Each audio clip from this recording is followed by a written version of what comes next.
కానీ ఇప్పుడు అలా కాదు. ఆ తప్పుని బలంగా అవును అని నిరూపించేందుకోసం 100 తప్పులు చేస్తున్నారు, 100 తప్పులు మాట్లాడుతున్నారు. దానికి నువ్వు మనిషివి కాదు అని చెప్పడం కోసం 1,00,000 రకాలైన మాటలు మాట్లాడతారు అనమాట. ఇది ఒక రకంగా చెప్పాలంటే అత్యాచారం, బలవంతపు వృద్ధుడు అనమాట. బలవంతం చేస్తున్నారు, రేప్ చేస్తున్నారు టాపిక్, నిజం మీద అత్యాచారం చేస్తున్నారు. ఈ చేసే పాపం నాయకులది కాదు.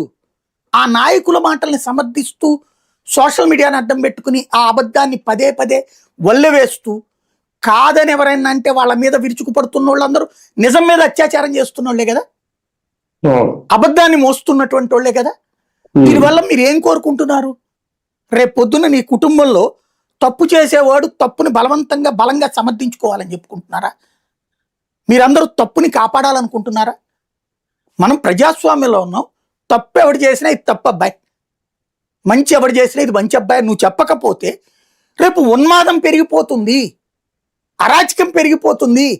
ఆ పాపానికి బలవుతున్నది మనమే. ఆ సంగతి ఎందుకు గుర్తించట్లేదు?